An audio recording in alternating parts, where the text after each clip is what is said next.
Hello everyone, first news update for 20th of March from sunny Moscow. Spring is back, seems like, and if weather stays good, soon I will resume walking talk type of videos because I know many members of our community like and even prefer those walking talk videos because they can see some sights of Moscow. Let's see how it goes. Now it's 10 o'clock in the morning Moscow time, and I have prepared quite a number of news on some major developments, and hopefully you will find this talk show or news show informative and interesting. And because I make short episodes from these updates and publish on YouTube and Rumble, let me address our bigger community too. And so, dear friends, if you are watching this video on YouTube and Rumble, please consider to support this project, which exists only as long as it has community help and support.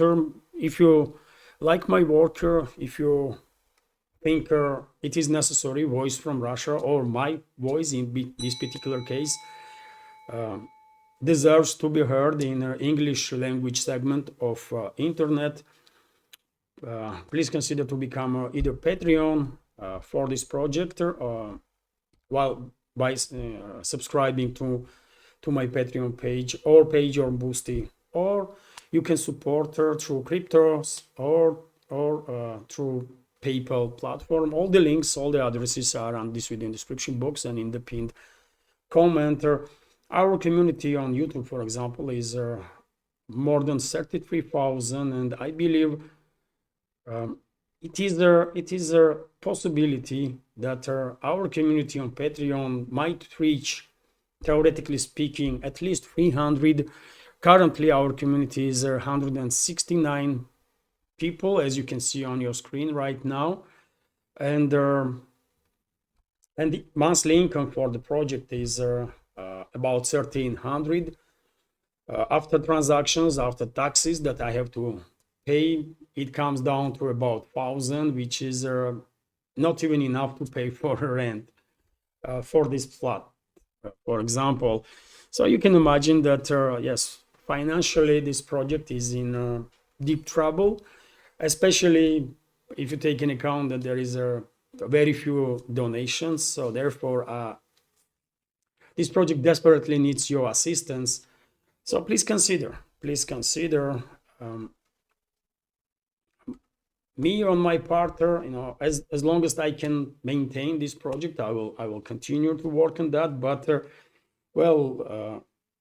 funds from the loan that I took from a bank some time ago to invest in this project is shrinking, and therefore some without community's assistance, sometime in the future probably I will have to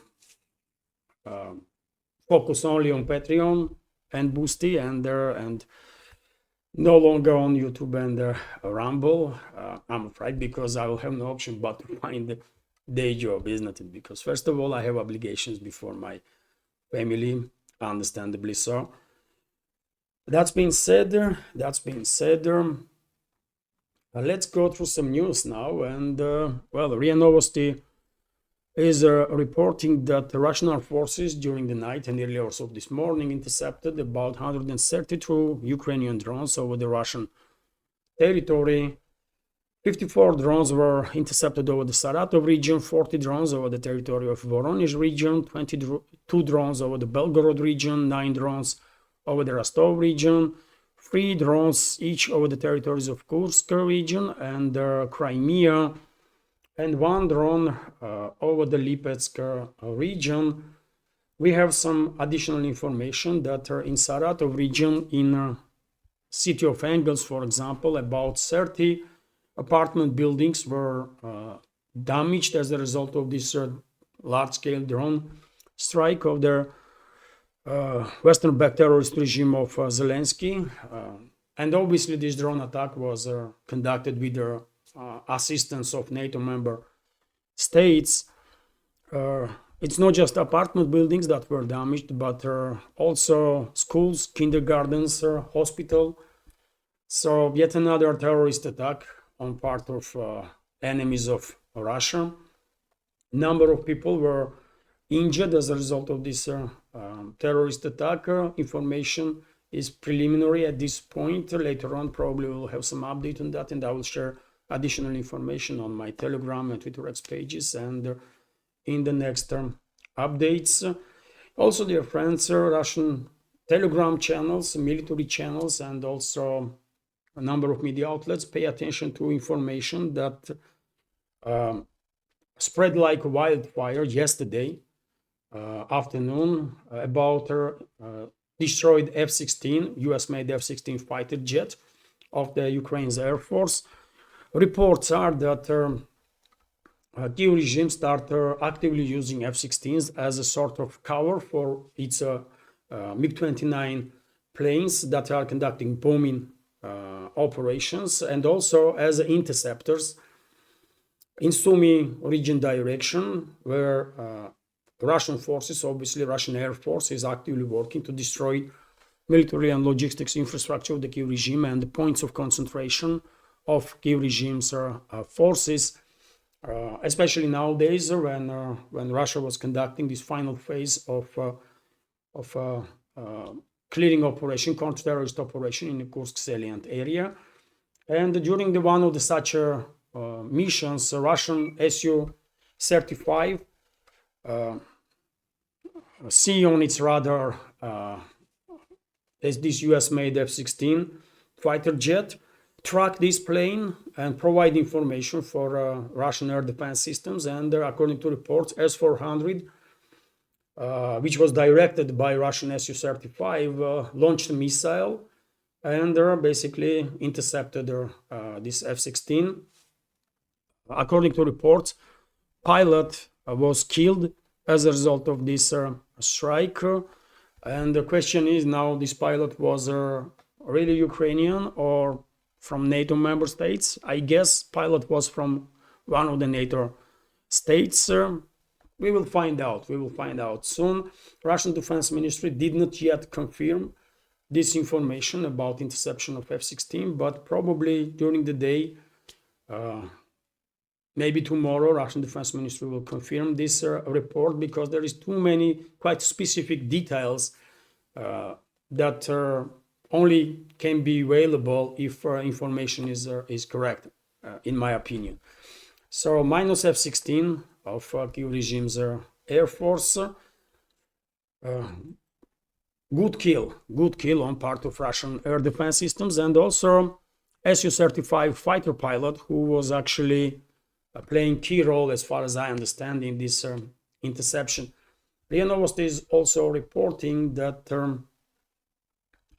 Russia and the Kyiv regime conducted a POW exchange yesterday, about which Russian president spoke during the conversation with the US President Donald Trump. 175 Ukrainian POWs were released from Russian custody, and 175 Russian fighters were returned to Russia. And also Russia transferred to Kyiv regime side 22 heavily wounded Ukrainian military personnel as a gesture of goodwill. Kyiv regime did not transfer to Russian side wounded Russian militaries. RIA Novosti is reporting that yesterday Russian President Vladimir Putin once again spoke about developments in the Kursk salient area, and he said that Russian armed forces completing neutralization of their enemy forces in the Kursk region, which is true, obviously. Russian armed forces conducted a spectacular operation in the Kursk salient area. This probably movies will be made on this pipe operation and then assault on dozens of villages. Although for the last 4 or 5 days, dear friends, we did not really see any changes on this borderline strip between Kursk salient and the Sumy region that are temporarily still controlled by Kyiv regime's forces, according to reports, according to this battle map, for example, and all the other battle maps that there is, right? And Many people are confused because of the absence of the changes. Many people are asking questions why Russian forces did not establish control over the border and did not finish the clearing operation on this borderline strip. I have no answers for that, dear friends. I myself confused a bit, maybe because of the larger concentration of the Kiev regime's forces in these areas. Advances are not that easy, or maybe there is some other reasons why Russian forces are not conducting at this particular point for last 3-4 days major offensive operations to establish control over their borderline, over the border in this part of the Kursk region. Probably we will find out soon. But well, Russian president once again said that this counter-terrorist operation is in its final stage. So if not today, maybe tomorrow, day after, we will find out what was the reason that this 10-15 kilometer strip right next to the border was not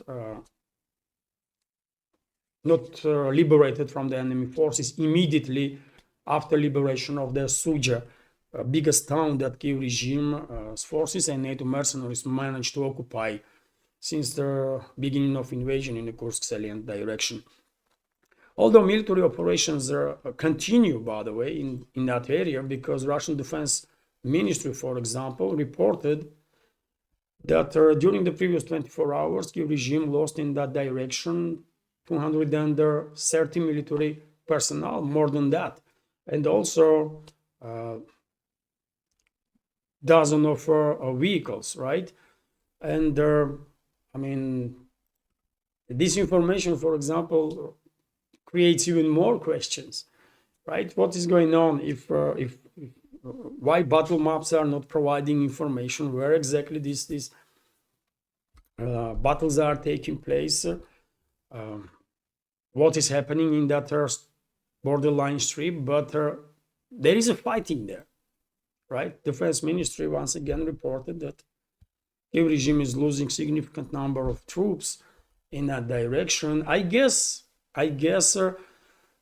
it's not about this strip necessarily. You know, in previous updates, I shared my take on the situation. I think somewhere deep into this former bridgehead that Kiev regime had, probably a number of troops of Kiev regime are encircled, and their information, probably they are cut off from Kiev regime. They have no communication with the Kiev regime. They are encircled, and maybe negotiations are underway to force them to lay down arms and surrender, while simultaneously some operations are conducted to force them to surrender. And maybe that's from where this number is coming from, that Kiev regime lost in that direction 230 military personnel, even more.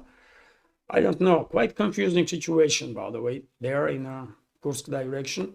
Vzгляд newspaper, meanwhile, is reporting that, according to Russian Defense Ministry, during the previous 24 hours, this is report from yesterday, by the way, so during the previous 24 hours, Kiev regime lost another about 70 soldiers, 3 tanks, and dozen of armored vehicles during yet another attempt to break into Belgorod region, failed attempt. Day before, there was another attempt also, during the which Kiev regime lost about 60 military personnel and dozen of vehicles. So overall, one may argue that Kiev regime lost about half of the battalion during these suicidal assaults on the border with the Belgorod region. And according to reports, they still continue to send on these suicidal missions some additional forces. At this point, I mean, you tell me what is happening there. Are Kiev regimes really, are Zelensky really thinks that they can achieve some success and occupy some territories in Belgorod region, or they are sacrificing these troops just to divert attention of public from disaster that occurred for the regime in the Kursk salient area? I don't know. But these attacks on the Belgorod region, on the borderline, clearly makes no sense, because after what happened in the Kursk salient area, I don't think there is any spot on a borderline between Kiev-controlled territory and Russian Federation where Kiev regime will be able to achieve any breakthroughs. It's just not happening. Hello everyone, if you find this video interesting and useful, please click that like button, leave some commentary and share with your friends. If you like my work and want to support this project, you can do it through several means. All the links are on this video in the description box and in the pinned comment, including links to my Patreon and Boosty pages, where you can have access to full shows in case you are interested. Thank you.